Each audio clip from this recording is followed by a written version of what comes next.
Yeah, hey, drop.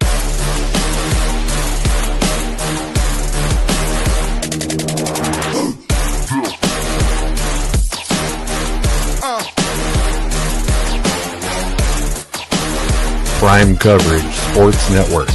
Real coverage, real conversation. What's going on, everybody? It is Tuesday, and it's time for the third episode, number 3 of the Lockdown Coverage Podcast. Mike Tipton hanging out with my dude Blake and my guy Wegs. We got a lot to talk about this week, y'all. We had the AFC Championship game and the NFC Championship game. There was a ton of snow in one area and then absolutely perfect weather in the other area. And I don't know if you would have expected it to be that way whenever you started everything. But let's talk about the AFC Championship game first here. The Denver Broncos at home without Bo Nix. Blake, you know I'm coming at you, my guy. You thought Stidham was going to be able to do it. On that first drive, I was already about to write my apology to you. I was like, oh, my God, Stidham is that guy. And then the rest of the game played here. Denver winds up losing 10-7 against the New England Patriots. Blake, are you here to capitulate, or are you still do you still have faith in Jarrett Stidham in the future? Is he going to be signed by somebody? I mean, I'm not necessarily saying, he's going to be signed or anything, but I think he did an awesome job, not being able to have that many fully regular season starts and then just getting thrown into an AFC Championship game and, dude, just do whatever. Here you go. Here's your spot. Time to shine. I think he did pretty good. Threw a touchdown, only had one interception. Not saying he played better than C.J. Stroud, but, he obviously looked a little better than him. He only threw one interception, had one turnover. But, it's an AFC Championship game, so he threw for 133 yards. He was 17 for 31 on his catch per attempts. But he was sacked 3 times for 31 yards. So, I think the offensive line kind of, if they would have been a little bit stronger, that obviously kind of would have helped. But they obviously didn't get any run game going either. R.J. Harvey their leading rusher had 13 carries for 37 yards. And his average was 2.8 yards. They were just kind of basically throwing in their stuff together. You know what I'm saying? Just make the best of it, honestly. But the Patriots, I think Drake May looked pretty good. He was a pretty solid quarterback, but I like it. I like where the Patriots are headed. I can say, things could have been different if the Broncos had their starting QB also too. That's a game changer. If you throw Bo Nix into the play, okay, what really would have happened? But you can't really do that because he had his injury and all that other stuff. So who knows what that would have looked like? But I did like the matchup. It was a pretty good matchup. I do like the Patriots going to the Super Bowl. Honestly, I'll let you hit it, Biggs. Where's I'm the kind of dude. I love weather games. You put me in a snow game, I'm a happy guy. As long as I get to be on my big fat butt watching it at home, I'm a happy guy. Right, if I got to look at this in the stadium, I'm hating life. What were your thoughts about that game? Once again, the Patriots going into Denver, defeating the Broncos 10-7. The snow really caused that score, y'all. Oh, yeah. You good defense, but it was the snow that caused that snow. I got a good nap in the second and the third quarter. Got a little action in the fourth quarter. What were your thoughts, Wegs? Bottom line is Peyton called a great game in the first half. I will contend, Blake, you cannot turn the ball over like that in the playoffs. He gave the touchdown to the Patriots. I don't care what he was doing. Just take the sack, dude. Take the sack. Don't do that little shovel, whatever the hell he was doing. Maybe it was tipped, whatever. But in the end, it was a tale of two halves. Peyton was in his bag. He was calling the right plays.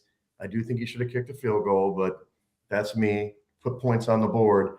I guess you don't know the snow was coming. And in the second half, the Patriots did just enough to win. And in the end, because they got the field goal before the whole whiteout, the game was essentially over. It's kind of a bummer because Denver's D played very well in the game. They only gave up a few big plays. I knew in the second half, Drake May was going to start using his legs as he should have, and he made some big plays down the stretch, but Stidham just didn't have enough. And, not just the interception at the end of the game. I just think that he wasn't dialed in, and obviously he hadn't played in a couple of years, but the game changed with the snow. They couldn't do what they couldn't do, and then without running the ball in that quagmire, the game was essentially over. So I love snow games too. I've seen a bunch. I was thinking about when, Patriots lit up the Chargers for some, 50 points one time, but apparently in this matchup with the win, they couldn't even kick a field goal. But in the end, hey, Patriots earned it. I knew Denver was going to be a long shot, but I will tell you, Denver covered the spread. I told you guys that last week that would happen, and it came way under. So there you go. If you put money on Denver to cover the spread, you are a happy person. I live in Texas. We don't have betting in Texas. So thanks, Texas. Get it together. Come on. You got to allow us to have a little bit of fun over here. So yes. I thought that whenever you saw that game, that the snow would actually help out Stidham, right? Like all he had to do was just be a manager, right? Drop the ball down, hand the ball off to your running game. But you also saw how dominant the Patriots defense can be. I know it's aided by weather, it's all this other stuff like that, but they're going to be a tough team to put out because of that defense, right? Right. And run defense is really good. It's a really good run defense. And if you can't do the play action or do short passes to get, to beat that pressure, then you're in trouble. Go ahead, they held RJ Harvey, like I said earlier, to 13 carries at 37 yards. That just shows you, like you're saying, how good their run stop defense can be, and their defense can be, And then putting pressure on, even though Stidham was a backup quarterback, they did put pressure on him to make the throws where it's like, okay, now I'm in this situation. Now I'm under pressure. Now, like you were saying, instead of just throw the ball out of bounds. Throw the ball out of bounds. Get rid of the ball. Right. Don't just throw double coverage. Yeah, I just feel like early in the game they passed on a field goal. The more points on the board would have been better. I know it's 4th and 1. I know what he's thinking. I can go up 2 touchdowns, and then this game's in my defense's hands. But in the end, you needed to be on top in that game. You need to be able to, even if you're not running the ball well, you need to be able to chew clock and make the Patriots make plays. And they made a couple good ones, but they still only scored. I look at it, they only scored 3 points on offense because the other touchdown was when they get the ball within the 10-yard line when he made that boneheaded play. But it's just like the Stroud play the week before. Patriots have benefited from big turnovers and big spots. And, hey, they took advantage of it. I give them credit. They won the game. They're going to the Super Bowl. But we'll talk next week about the actual matchup against the other team. And I think that's one of the things that's going to be overstated is how easy the schedule was for the Patriots leading up into this, right? What was it, the 30th easiest schedule in the NFL this year? So they had an easy route in the regular season. You get C.J. Stroud, who I don't think any of us had faith in whenever he was playing over there. You're aided by 2 weather games, right? You had snow and in both against Houston and against Denver. You had Jared Stidham's the guy that you have to beat in the AFC Championship game to get there. And I feel like this Super Bowl, before we get to that, let's talk about the other game that was out there. Sure. The Seattle Seahawks at home with a 31-27 win over the LA Rams, and what I thought was a fun game. The second half of that game was just nonstop action. It was so much fun. Blake, what were your thoughts on there? Give us some stats. What did you see in that game? Like I told y'all last week, Seahawks. Yes, the second half, like you were saying, it was a fun second half. That second half was really, the difference maker. Obviously you have the home field advantage when you're the Seahawks because there were almost record peaks of, the quake levels that they had there, of how loud it got when he opened the game with the kickoff return for a touchdown. That was pretty cool. I will say that was pretty cool. That opened the game and let the Rams know, hey, look, we're here and we're here to play. I did like the Seahawks defense. They did show up pretty good. They didn't necessarily look as good as I thought they were going to be, but they still held up and they still did their job and they still got the job done at the end of the game and they still managed to win. Sam Darnold did pretty good. He was 25 for 36 for catch attempts. He was 346 yards passing, 9.6, almost 10 yards on average every time he threw the ball. That's pretty good. And with 3 touchdowns, pretty 0 good. That's really good. interceptions. Mhm. Yeah. 0 interceptions and 3 sacks for 25 yards. So he didn't do too bad as far as letting them pressure him and get in the mix of that. And like we talked about last week, when you start putting pressure on Sam Darnold, on a guy who's had 3 or 4 different teams, and it's a difference. If it comes down to a difference as far as being that type of quarterback when you have a veteran guy on the other side playing. And this is like, okay, we really have to step it up. Let's not throw the ball into double coverage. Let's get down, manage the game like you're talking about, like Jarrett Stidham should have done. Manage the game. Let's get ahead and let's stay ahead because you have home field advantage on top of being at home. So, I do like the Seahawks, and yeah, they look good. I really did. And the Rams, honestly, I mean, the Seahawks just came out being a better team, just ended up winning. Yeah, I mean, there's 2 big stats for me, Mike. 2 big stats. 1, turnover. They muffed the punt. That was the biggest play in the game. They had a chance. They were down at halftime, meaning the Rams 17-13. They get the stop. They need to get the ball. The guy falls on his booty and drops the ball on his face. There's a touchdown right there for Seattle. That made a 2-score game. Then it made the Rams chase. They abandoned the run game and they were just chasing. And the other ones, the Rams were 1 of 8 on 3rd down all game. And you've got to be able to convert on 3rd down. They did have that big 4th down run by Stafford to get that 4th and 1, which he never runs, but he did. But they got stopped on the last one. Whereas Seattle was 7 for 13 on 3rd down, even though they kind of got stalled on some drives and some penalties and got backed up and could have maybe scored some more. I thought they really controlled the football game. And if they didn't give that stupid, unsportsmanlike conduct play that allowed the Rams to get that other touchdown, they could have probably opened the game up and been coasting in the 4th quarter, but we had to hang on to our hats and watch them close out. I thought the stars came to play in this game. Everybody had big games. JSN, 153 yards and a touch. Walker, 111 total yards and a touch. Stafford had 374 and 3. Pook had 165. Adams, 89. They both had touchdowns. It was what we wanted. It was kind of like a Super Bowl game to me in terms of the caliber of the football teams out there. And I feel like that's the thought for a lot of people, right? Like a lot of people are out here thinking that the NFC Championship game is the de facto Super Bowl because I think everyone's leaning on the Seattle Seahawks being the better all-around team. Once again, we'll talk about that another time. We're not talking about that today. Okay, we got weeks that we can talk about the Super Bowl. We can talk about the Pro Bowl today. That's what we need to be talking about. But Shedeur Sanders. Man, that's going to be fun. Right? Yeah. But so I look at this game and I see how well Sam Darnold played. And it went against what I thought was going to be the key to victory for the Seahawks, right? Like I thought the Seahawks were going to have to run the ball, not give Sam Darnold as many chances as possible. He's out here going 25 of 36 for 346 yards. He was balling, like just it was balling. Oh yeah, we're not used to seeing this from Sam Darnold. And I think he's kind of proven a lot of people wrong on this run that he's had the last couple of years. And Mike, like I was telling you last week, whenever we were talking, we were all talking about how this game was kind of going to end up going into play. We were all like you just said, if they allowed Kenneth Walker to run all over them, then you have those plays where you can open the door for Sam Darnold, let him make his QB decisions. But they didn't have that. Kenneth Walker only ran for 19 carries for 62 yards. So he did his job. Yes, he did do his job, and he did do good because he got a touchdown, but he was only averaging 3.3 yards a carry.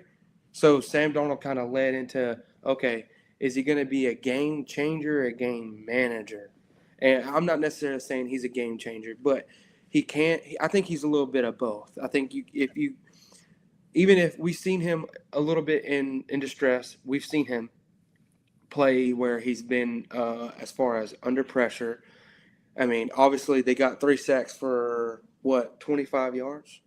So I mean, they were pressuring him. I'm not necessarily saying all game, but I think Sam Darnold can be their quarterback that they've been looking for to replace since getting rid of Russell Wilson. honestly. If he doesn't see the ghosts, right? Whatever he saw was with the Jets. Yeah. I mean, it's the best friend of a quarterback is the run game and the offensive line. Those two things are his best friends. And if you've got a line like this that can protect you against a ferocious defense, and you can run the ball enough. I mean, the Rams did the right thing. Stop the run, make Darnold beat you. The problem is they couldn't cover JSN, and then late they couldn't cover Cooper Kupp. So I like seeing it. He was in that great quarterback class. You had, Baker and Josh Allen, Lamar Jackson, and a couple of things I wanted to say. You realize he's only 28 years old. He's a full year younger than Josh Allen. He's 2 years younger than Baker Mayfield. So he maybe needed a little more time to mature, maybe stay in college another year. But once he went to San Francisco and saw the system of a real system under Shanahan, and obviously last year with KOC, he's a different quarterback. He's going through his progressions well. Hopefully he just doesn't have a meltdown like he did last year in the Minnesota, and they just kind of blitzed the house against him with Detroit. So we'll see. He's got the big game. He proved he could play against a great team against the Rams, but he's got one more to do it. Right, yeah. It's a lot of podcasts right here on the Prime Coverage Sports Network. Got my dude Blake the Goat hanging out with us. We got Wegs here. I'm Mike Tipton. We are going to be here every single Tuesday doing our thing, talking about the NFL. Even during the offseason, we're talking about the NFL. Damn it, it's going to happen no matter what. We'll force feed you our thoughts on the NFL. I was on my show yesterday. I have another show. It's called The Tipping Point with Mike Tipton. If you all want to show me a little bit of love on those places, at Mr. Tipton 33 on all my social media. And you see in the comment section over here, Augustine Pimentel, he's one of my co-hosts on the show, so we always hang out, have ourselves a good time. And we spoke about that yesterday as well, how important it was for Sam Darnold to get away from the Jets and the Carolina Panthers. Let's not forget that he was in Carolina for a while as well. Oh, yeah. Whenever he was in those situations, there weren't weapons for him to use. There weren't, they didn't have an offensive line. They didn't have a coaching staff. They didn't have any of this. He goes over to, I think, is the best head coach, quarterback coach in the NFL in Kyle Shanahan, learns what it's like you said, Wegs, to be in a good system, goes over to Kevin O'Connell with what he's got in Minnesota, has some great weapons in Minnesota. You saw the value of Sam Darnold this year with what they did with J.J. McCarthy juxtaposed to what Sam Darnold did with the Seattle Seahawks. Now he's in Seattle with, again, weapons around him, a solid offensive line. I love this type of comeback story because all of us, I'm guilty of it myself, had written Sam Darnold off. I said it last week. He looks like a Lego fireman. You can't see that guy in the Super Bowl. But he's just out here proving everybody wrong. There was one throw there where I was kind of like, oh, my God, that's the old Sam Darnold. It was in the fourth quarter right before he had that dart to JSN in the middle. Mm-hmm. He throws in a triple coverage where there's nobody. I was like, if that got returned for a touchdown, we're having a completely different conversation right now. Of course.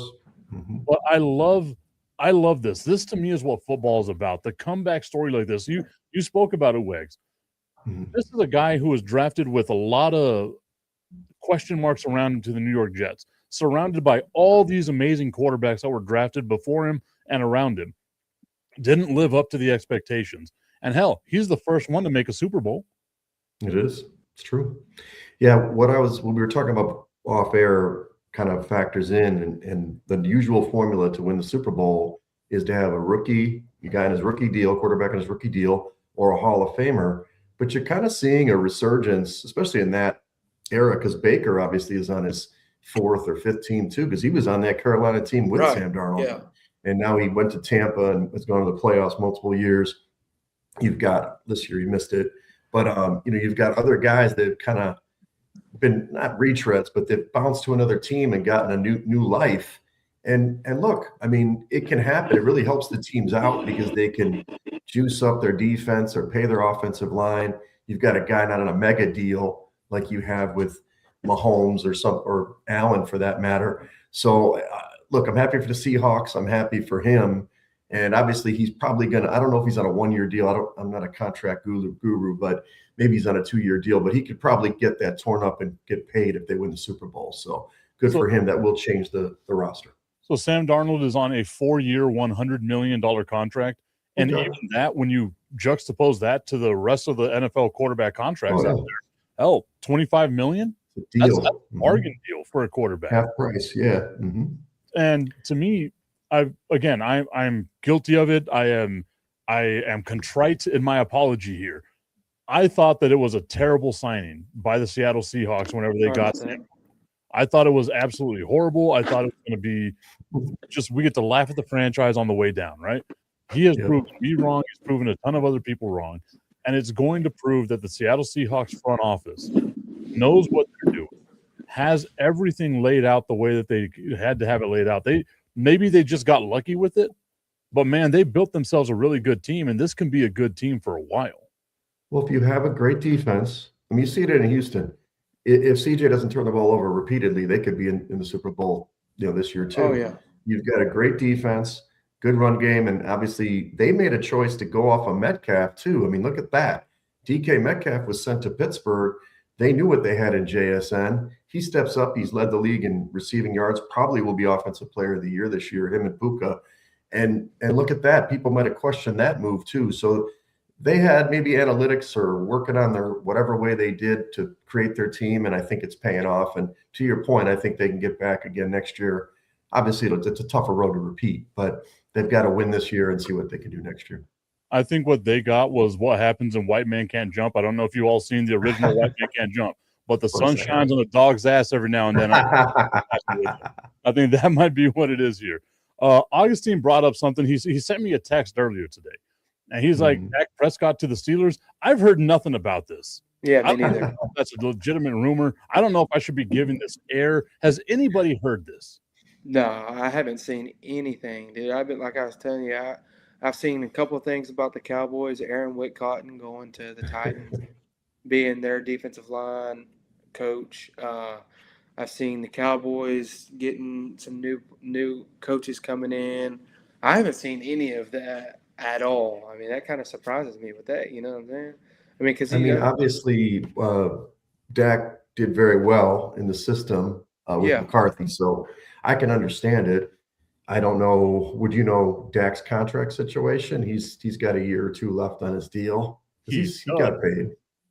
They just restructured his contract this upcoming season. If the Dallas Cowboys trade him, he has a dead cap space against the Dallas Cowboys of $92 million. They are not going to trade Dak Prescott anytime Nobody's going to take that. Nobody's going to take that in there. Yeah, so I don't think that's going to happen unless they're not going to cut him for $92 million. I mean, it sounds good if you're the Steelers, but well, I just love those retreads over there. Our resident Steelers fan here, he says, "No, we don't want him. We do not want Dak Prescott." So you're happy with Mike McCarthy, but you don't want Dak Prescott. I don't know. Do they want Aaron Rodgers to return? I mean, at some point you got to draft a guy who's got some skills, because they just keep going with those older guys or second. I mean, they tried it with Fields and stuff like that, but Russell Wilson at the end of his career, Aaron Rodgers at the end of his career. It's going to be like the Colts tried for a while there with Rivers and Matt Ryan. I mean, it just doesn't work. You got to get those young guys in there. Or maybe a second-tier guy like we're talking about, a Darnold-type guy to put in that system. Who knows? Oh, Malik Willis. I like it. Let's brainstorm. I'm not a Steelers guy, but Malik might be worth it. You never know. Right. So whenever we were off air while we were getting ready to do the show, Blake had brought up a great question. It was like, how do you know when to move on from your quarterback? The Pittsburgh Steelers, to me, are the prime target whenever you look at a team that held on to the quarterback a little too long, right? Like the way they held on to Ben Roethlisberger, probably shouldn't have held on to him as long as they did. They probably could have moved on and, gotten another younger quarterback, done something in the draft, done any of this other nonsense. They try and go out there, they get Mitch Trubisky. They go out there, they get Kenny Pickett. They go out there and they do all these other things, and it just hasn't worked out for them. Where you look at the New England Patriots, and it's like, okay, we move on from Tom Brady. We suck for a couple of years. Now we got Drake May, and it looks like we got our guy who's – and I didn't have high expectations for Drake May, but to see what he's been able to do with this team, it just goes to show you, like, how well a franchise can be ran. I know nothing about this as a Dallas Cowboys fan because the guy that runs my franchise is senile and all kinds of crazy that he's got going on with him. Yeah, but part of it, Mike, is the Patriots lost. They went to the bottom, and you can't get a great quarterback unless you get a little lucky, maybe in the 10 to 14 range. More often than not, you're going to pick in the top 10 or trade up. The Steelers in the playoffs every year. I mean, Tomlin, obviously, winning record or better than 500 or better for his whole career, pretty much. So it's very difficult to keep picking 20th or 23rd and getting a good quarterback. You've got to kind of sell the farm at some point, and I don't know, or you go for that younger guy who's, maybe it's a CJ Stroud or somebody who they say, hey, that guy's not going to make it in Houston, and they make a play, although I've heard the Rams want them. That's what Dalton, co-host on Side Action, says it's going to be the Rams when Stafford retires. But either way, I mean, you can't keep trying at the end of the draft. I mean, Lamar Jackson probably and Aaron Rodgers would be one of those late rounder guys, but that's because they had a quarterback in hand. Now they don't. They've got nobody really. So Renegade reminding us that the Pittsburgh Steelers have not had a top 10 pick since 1970. That is insanity. They're too good. Absolutely. They're too good every year. That's crazy. Must be nice, right? Like, I don't know what that's like. My team's been absolute garbage the majority of my life. Okay, so as we're talking about the New England Patriots, something comes out in the news today, which I think is just mind-blowing for a ton of people out there. Crazy. That a guy who won 6 Super Bowls as a coach with the New England Patriots is not a first ballot Hall of Famer. And I get it. The argument against him is going to be, look at his record without Tom Brady, blah, blah, blah, blah, blah, blah, blah. This just feels like it's like someone out there just didn't like Bill Belichick. It's the Barry Bonds stuff. If we ever want to talk baseball, I got you on baseball. I am not a fan of the Baseball Writers Association and what they do. You cannot bring feeling into the Hall of Fame. And Bill Belichick being not a first ballot Hall of Famer is absolute sacrilege to me. What are your thoughts, Wegs? Well, Chuck Noll did win without Bradshaw. Montana was with Walsh, right? I mean, I don't think Walsh won with Steve Young. That was Seifert. So they are tied together, great quarterbacks and coaches. It's just, I'm sure that he was a little salty with the press. Maybe that's just kind of like a baseball thing that happens in Baseball Hall of Fame all the time. They want to stick it to the people, but it's ridiculous. He's obviously the best coach of all time in my view, even though I don't love the Patriots. He just won all those games, and he made Tom Brady. I mean, he never would have – what guy would have had the stones to bench Drew Bledsoe? I know he had an injury, but as soon as Bledsoe was healthy, they would have put him back in instead of playing this kind of gangly guy known as Tom Brady out of Michigan, who now became the greatest quarterback of all time. So I don't know. It's a little surprising to me. I don't know the history of what quarterbacks get in their first chance or the first ballot, but if Belichick can't get in the first ballot, nobody can. What about you? What you got? I mean, I don't understand it either. I think the Hall of Fame committee is kind of crazy on weird things to me. There's like Jason Witten, and a couple of things happened with a couple other players a while back ago. I don't remember how long ago this was, but I don't know. In my opinion, like Weg said, he should be a first ballot Hall of Famer. There's no question. There's no debate that anybody should ever have. I mean, he's got 6 Super Bowls. So I mean that's crazy. That's crazy. That's Yeah, that's it. I mean, there's no question where anybody should have to have a debate on is that's like saying is Tom Brady a first ballot Hall of Famer, and if he didn't get to go in, are you not going to put him in your first ballot Hall of Fame? I am. You got to put 2 and 2 together. Bill Belichick gave Tom Brady a shot, and if it wouldn't have been Tom Brady, then who else would it have been? So people forget he also built up the Browns. I mean, before they moved, he had that Browns team going. That's the Ray Lewis Browns back in the day. I mean, he knew how to coach. That coaching staff alone, I mean, he had Saban on that staff. I mean, the guy's been doing it forever. And plus he was, and maybe it's not, he also was the defensive coordinator for the Giants under Parcells. I mean, the guy's career is incredible. Oh, yeah, for sure. We look at him as, a head coach. He's got 6 Super Bowls. Altogether, he's got 8, right? That's a ton of things to have to not have in your Hall of Fame as a first ballot. And this isn't the first time, right? Like Blake was referring to it. This isn't the first time. We saw the Hall of Fame committee do this to Terrell Owens. And again, Terrell Owens is not the best guy out there. But whenever you retire as number 3 all time in the wide receiver list, You got to have Right. sort of like give the man a little bit of respect. Like do that. Bill Belichick. So we spoke about the Super Bowl wins, right?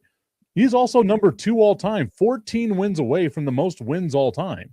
If that's not a first ballot Hall of Famer, now you've kind of moved the bar, and it's going to be hard for you to justify any other first ballot guy. Exactly. So, I mean, if they're not looking at Super Bowls, okay, so they're just going to bring in some guy that has 0 Super Bowls, and all they're looking at is records.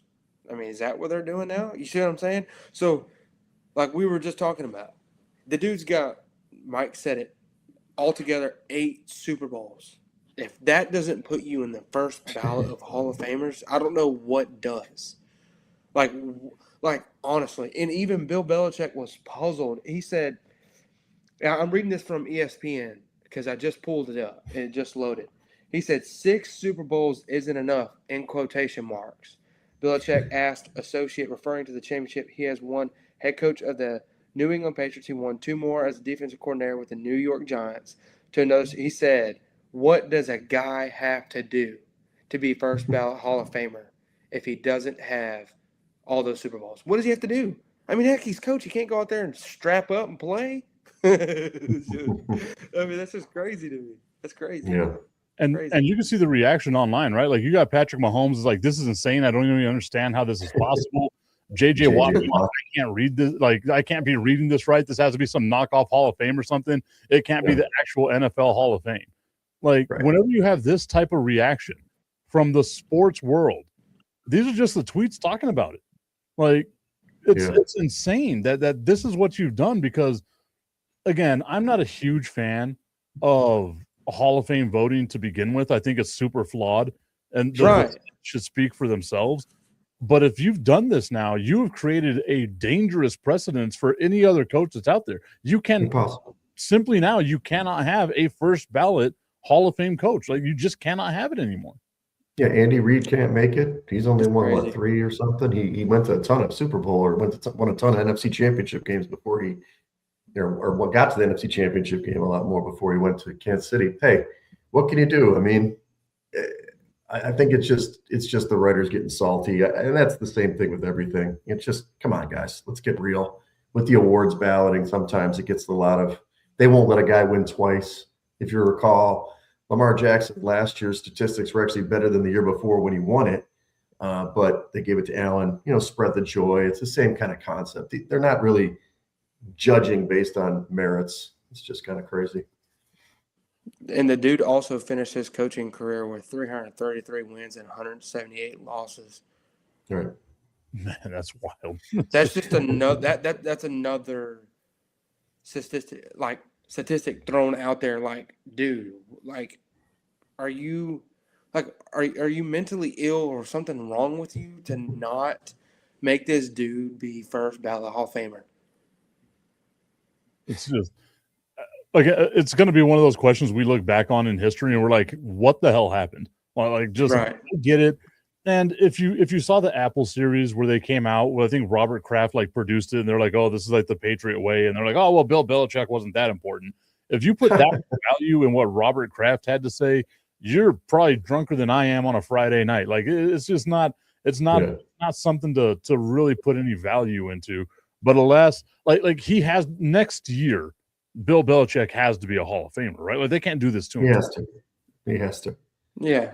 But do you think if the Patriots, this is going to the other topic, if the Patriots win the Super Bowl, are you discounting what he did or saying because he had a dip at the end of his career that maybe it was it's the Patriot way? I mean, that's kind of what Kraft was just trying to say even at the award ceremony when they got the Lamar Hunt trophy.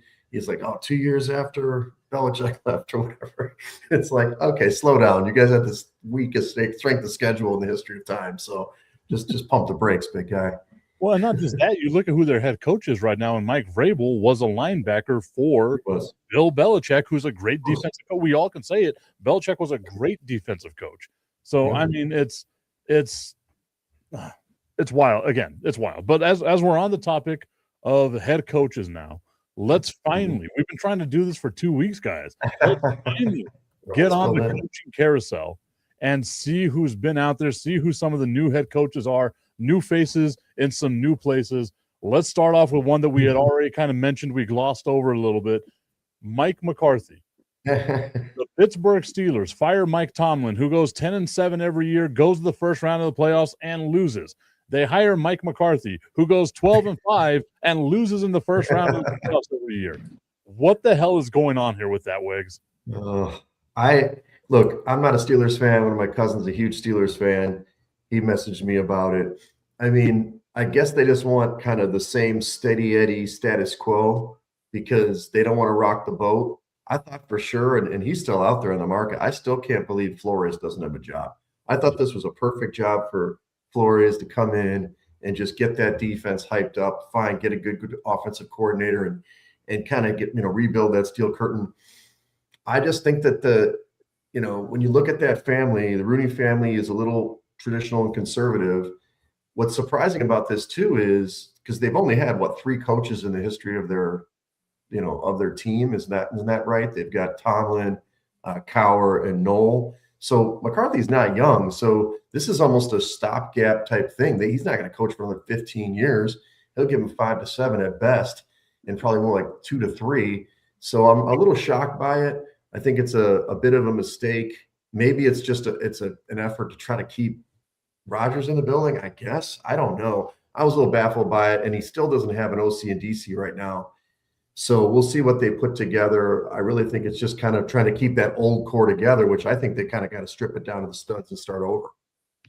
What about you, Blake? What are your thoughts on Mike McCarthy getting hired by the Pittsburgh Steelers? I love it.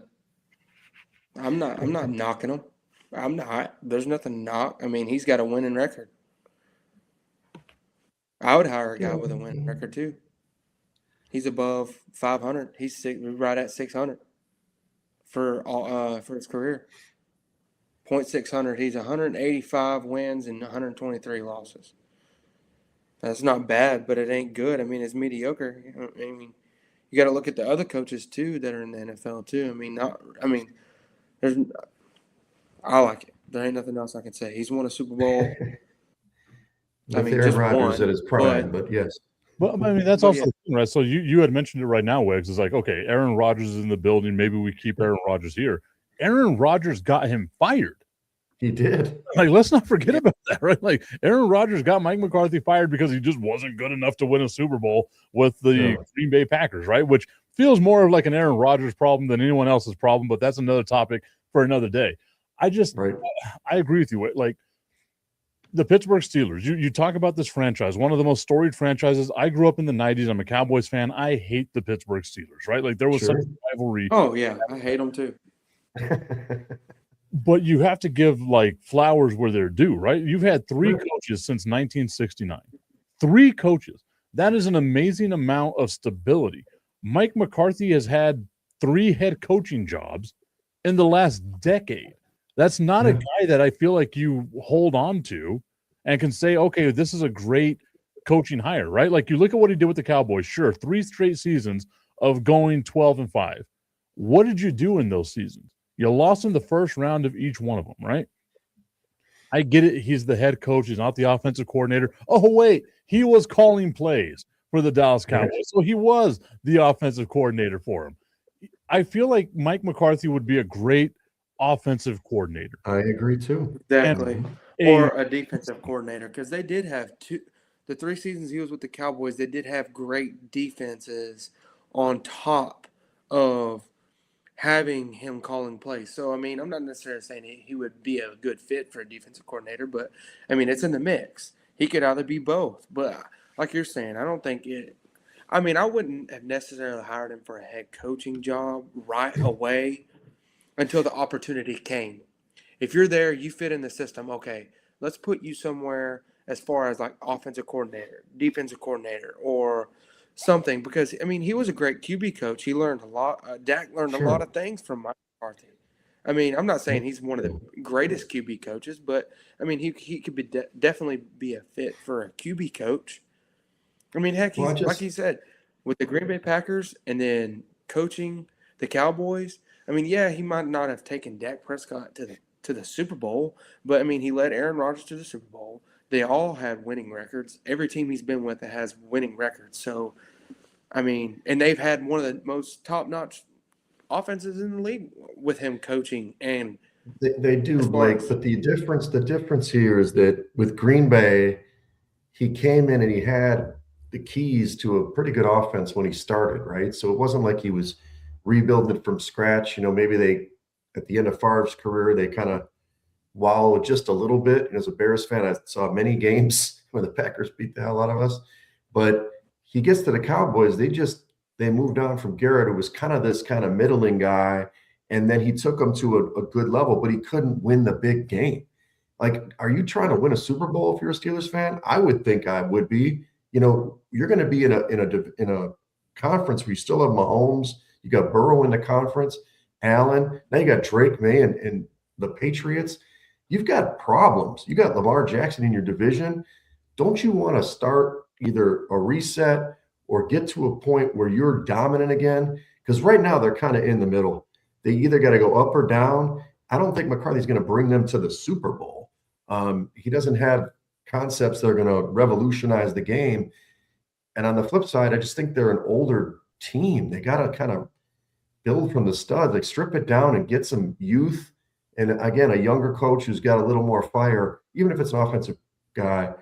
I just think that'd be a better fit. But I'm not a Steelers fan. I'm glad, like with the Bears, trust me, we've been struggling for years. And now I do think Ben Johnson is the guy who can win a Super Bowl. He's not going to just sit there and be okay with just making the playoffs. He's going to push to the limit or break. And I appreciate that versus just kind of staying in the middle, right. 9-8, 10-7 every year. I feel like what happened here is the Pittsburgh Steelers just went like full Spider-Man meme, right? They fired Mike McCarthy, who's pointing, or they fired Mike Tomlin, who's pointing right at Mike McCarthy because they're the same damn guy. Like it's wild to me, but our guy Renegade Rundown 24 says 11-6 season loading. I mean, hey, it's better than a good year. Hey, it could happen though. I mean, it's more than likely going to happen. I think that's the thing. I think if you're going to fire Mike Tomlin, you have to go out there and make a splash. You have to do something that's going to really rock the boat out there. You basically hired Mike Tomlin light. Like it's the exact same dude. I don't understand this at all. Exactly. Well, basically, you're bringing in a year we had 10 vacancies. I get it. It's a crazy year. There's so much talent out there, but you were in it kind of early in the process. You had a chance to get kind of whoever you wanted. I mean, Harbaugh was kind of off the market, and that might have been weird for him to go from Baltimore to Pittsburgh.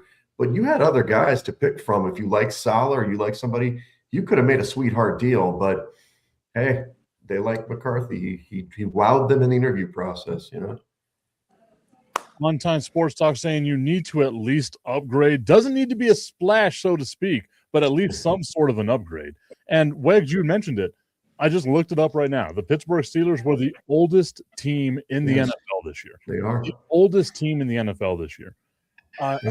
If you're trying to hold on to what's left of Aaron Rodgers' Achilles, you're not making a Super Bowl. Like, it feels like you'll have a winning record. You might make it to the playoffs. You might not make it to a playoffs. You're going to be one of those fringe teams. Why did you fire Mike Tomlin then? Because that's exactly what you were going to get. Right. Agreed. Some of the other coaching hires that are out there, let's go ahead and we're going to do this chronologically now because we haven't been able to talk about it for 2 weeks because I'm a terrible host whenever it comes to some of this. Oh, you're the man, brother. John Harbaugh to the New York Giants. To me, hands down, the best hire the Giants could have done. And as a Cowboys fan, I am terrified. What about you, Blake? I don't really know too much. There's a lot of talent there, man. There's a lot of talent there. Well, I mean, you also got to say this. As like that one-time Sports Talk, as a Cowboys fan, I will tell you, as you already know, it's not an upgrade. Okay, yes, that is currently correct. I mean, it's not necessarily an upgrade because, he's got to come in to a team that is full rebuild mode for the past 4 years, quote, to speak. I mean, I don't know where their head's been. I mean, they got a team that's gone all kinds of different directions. So, yes, if you bring a guy in like John Harbaugh, who can kind of kindle all that and just kind of bring it at least together, That'll probably take a good couple of seasons. Okay. Then you're already in those 2 seasons. Are you going to do something different? Are you going to change something? Are you going to bring in new hires? Are you going to bring in different coaching staff? Are you going to bring in, they have their quarterback. I see future potential. They do. Jack Dart. I mean, that dude's he's crazy good. And for anybody else out there as far as sports world who looks at a rookie QB and says, "Oh man, Jackson Dart's not ready." Yes, he is. He is ready. He's ready to take on that role. And y'all seen it through the regular season. He is ready. I just think you have to get, if John Harbaugh and Jackson Dart can come together and just make a dynamic duo, and they have the defense to back them up, at least mediocre, at least. Perfect. I call it perfect. Wegs, At can least. you talk me off the ledge here, because I look at the Giants. I like Jackson Dart. If they get Cam Scatterboo back or not, what version of Cam Scatterboo is he going to be? I like Tyrone Tracy. I think Tyrone Tracy is a very underrated running back. You looked at the resurgence last year of guys like Wan'Dale Robinson, Sterling Shepard's still there, and by the way, we're going to get Malik Neighbors back. That's right. And not just to mention, they have a phenomenal defensive line. Like, this feels like the makings of a perfect storm, that they could be really good for a really long time, or maybe John Harbaugh's just not that guy, but I'm not leaning towards that side right now. Yeah, I think if you're a Cowboys fan, you should be a little worried. I do think you should be worried. They don't have their offensive coordinator in place yet. They got the defensive coordinator from the Titans. So he's, I don't know if that's an upgrade. I mean, the thing is, they just needed fresh faces there with this young team. Denard Wilson is his name, out of Tennessee. I think what's going to happen is either Clint Kubiak or maybe Mike LaFleur, somebody's going to jump ship somewhere to fill this offensive coordinator role, and you guys are in trouble, because you get Jackson Dart, Neighbors comes back. They probably pick up some linemen and then maybe some secondary help with that defensive line. This team's competitive right away. I mean, I know that division, we know the Eagles are good. Dallas has been pretty good. That Washington had a good season, but they certainly could be a team that can jump up, because without those injuries early in the season, they were in every game. They just couldn't hold up over the course of the season. And obviously Dart's going to not run the ball as much. So also, I think Harbaugh's a good choice. He's going to bring an attitude. And I just think he lost the locker room at Baltimore because it's been the same voice for 18 years. And I think that you'll see they'll have a different resurgence with Minter. We'll talk about him in a minute. But in the end, great hire. And, yeah, you should be worried. The Giants are going to be at least competitive in every single game. That part of the league, the NFC East, is so wishy-washy every year. Mm-hmm. You don't know what team you're going to get that year. Cowboys, I mean, they had 3 seasons, like we just said. Mike McCarthy, 12-5. And, there's been a new NFC East champion every single year. So, I mean, except for this one, but yeah. Mm-hmm. Except for this one. But I'm just saying, it's so wishy-washy. Any team can do whatever. Mm-hmm. It's so up and down. This is the only hold on. So you talk about teams that are like moving up and down, right? Like I always do this. You judge them by the barometer. For me, the talent that the New York Giants have, that's a team that's on the way up. Like undoubtedly they're on the way up, unless this winds up being a catastrophic hire, which I doubt that it's going to be, because this is a pretty solid coach, right? Unless it's something terrible, they're going to make some noise. And that's really all you want right now if you're a Giants fan. Let's make some noise. But I think the future's looking good for them. A team that I'm not so sure on right now is the Baltimore Ravens. I know they just hired Jesse Minter. You alluded to that right now. But it feels like they've either plateaued or they're going to take a step back. And I feel like I'm leaning more towards them taking a step back. Yeah, I don't disagree. I think that it's all about, can Lamar be a real pocket passer? We know that when healthy, he's the best weapon in the NFL. But you saw it this year, not at 100%. He was getting caught. He wasn't as elusive. He couldn't make the big plays. And that's scary if you're a Ravens fan. So they really got to pick up. And Derrick Henry, who is a freak of nature, we all know this. He's whatever, 6'4", 245, and can run a 4.2, and he's like 32 years old. But at some point, he's going to age. They need to get a little younger. Andrews is getting up there too. So I think Minter is going to try to fix the defense, and they don't have, from what my notes say, they don't have an OC or a DC right now. So it's going to really depend on what system he's going to put in. So I hear you. I think the Ravens are going to they have talent. We know that, but they missed their window. Their two best years were the last 2 years, and they should have probably beat the Chiefs a couple of years ago and probably won the Super Bowl. And then this last year, not this season, the season before, they shouldn't have blown it at Buffalo. But hey, it's the NFL. It's hard to last for a really long time in there. Justin David Kish saying, glad my Chargers kept Tart rather than lose him to Baltimore. We're talking about the Baltimore Ravens right now, Blake. I feel like they've plateaued. Wegs and I both feel like they're probably going to take a step back. What are your thoughts on here? I know they just got Jeff Bezos, but what are your thoughts on here? Yeah, I feel like they're going to take a step back too. You might see a couple of changes here and there as far as like with free agency, As far as John Harbaugh's mistake of getting rid of Derrick Henry, that was kind of my big thing. I was like, what the? Like, I wouldn't have done something like that, honestly. I mean, he's just a once-in-a-lifetime kind of running back, honestly, in my opinion. But I mean, we did see him struggle holding on to the ball this year. Like, that was one of his things. He fumbled in big moments. Yeah. Huge moments. Yeah, but I do agree with y'all. I feel like the Ravens will probably end up taking a step back, trying to rebuild a little bit, and hopefully they can get something going. I do love the Rams. I've always liked the Rams. As far as the AFC, I'm a Rams guy. As far as the AFC, in NFC, I think it's a pretty good hire. Hopefully, I'm not saying that it's a John Harbaugh hire, or that kind of criteria, but I feel like if he can come in and make some noise, he's a defensive coordinator. Let's see if he's a DeMeco Ryan type of guy. If he can be a DeMeco Ryan type of guy and just build a good offensive coordinator around him, I think that's a solid hire. But like y'all are saying, it's going to take a good couple of years before anything really starts to kick off, just because, he's got the head coaching job now rather than having just the defensive coordinator. It's a different role, but hopefully they take it pretty good, I'd say. On Time Sports Talk saying they need to figure out the D in Baltimore. Lamar wasn't right all year with his injuries.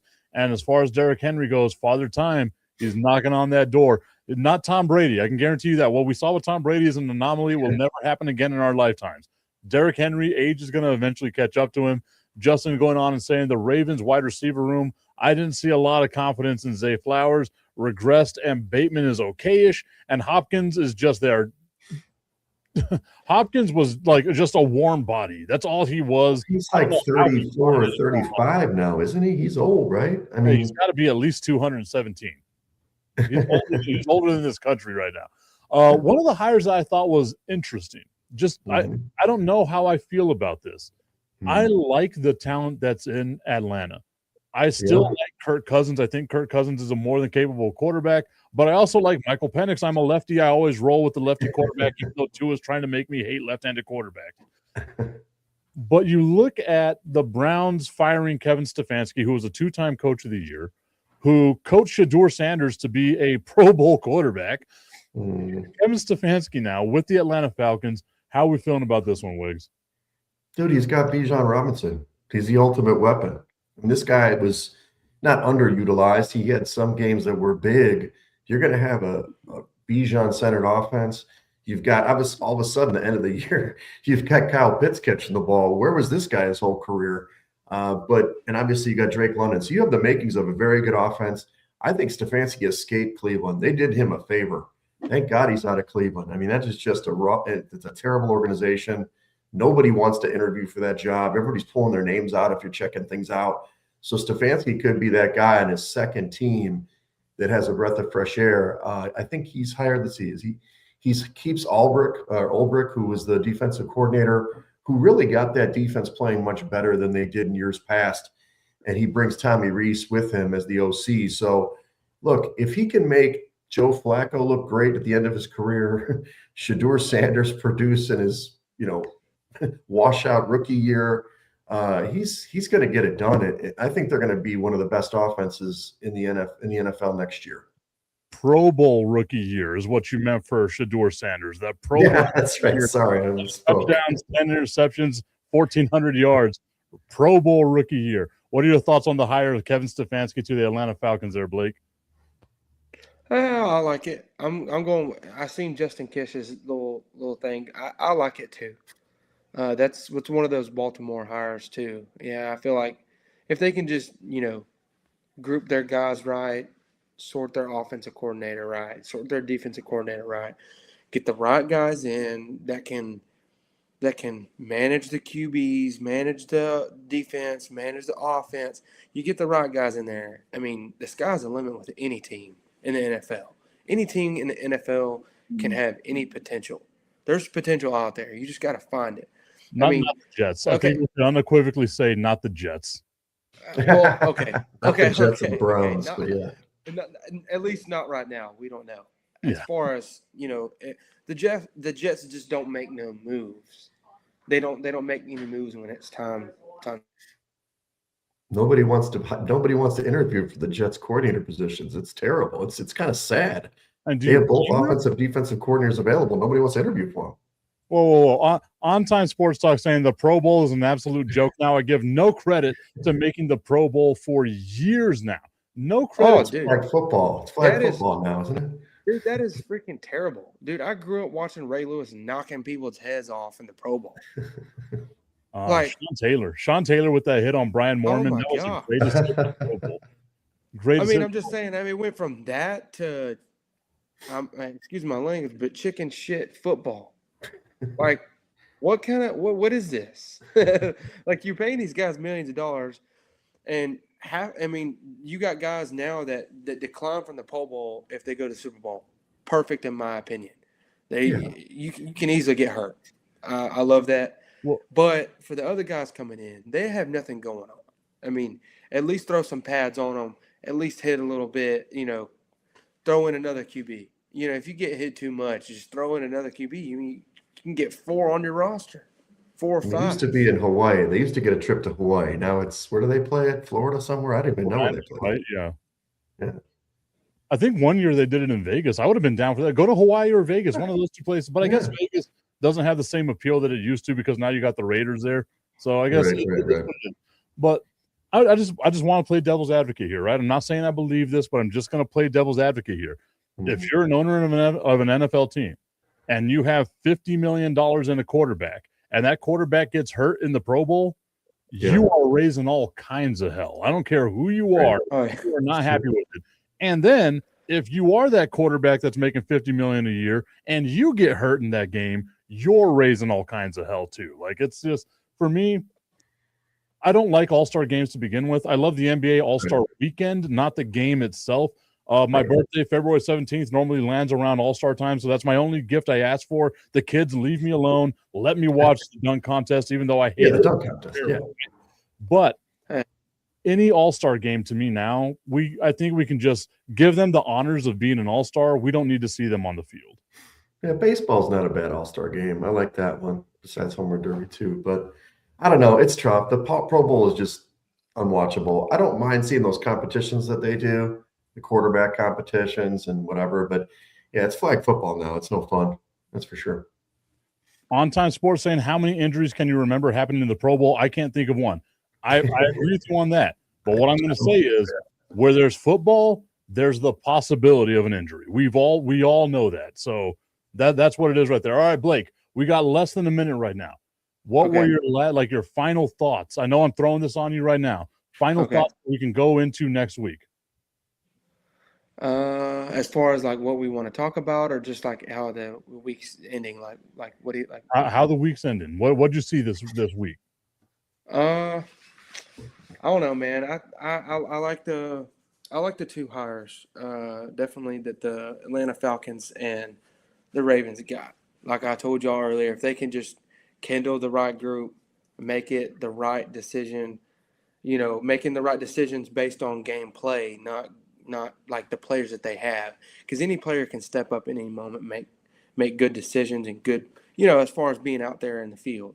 But if you bring in the right coaches and they do the right things and they do exactly what they know can quote unquote win in the NFL, I think those are two good hires, especially, you know, I don't really know too much about the two hires to say a lot about them, but I do know when 9 times out of 10, if you get a new coach in there with the right team that's making the right moves, who's somewhat out of a rebuild or getting like kind of close to being done out of a rebuild, I think it's two good hires, especially when you got young guys. You almost have a fresh start at that point when you get to that. So I'm in the week on that, honestly. I love that. Love those two decisions that they made. Perfect, in my opinion. All right, Wegs, your final thoughts on today's show. Today's show was great. Really appreciate it. I'm just going to be thinking this whole week, how is it possible for the Patriots to beat the Seahawks team that looks dominant? So I'll be doing some research, giving you some ideas. But yeah, overall, great show. Appreciate it. You're doing a great job, Mike. Mm-hmm. All right, y'all. Once again, thank you so much for watching us here on the Lockdown Coverage Podcast. We are live on the Prime Coverage Sports Network. We'll be here every Tuesday. Next Tuesday, we're breaking down the Super Bowl. You better not get tired of it because we're just going to shove it down your throats. That sounded bad. That's a terrible way to end the show. Have a great week, everybody.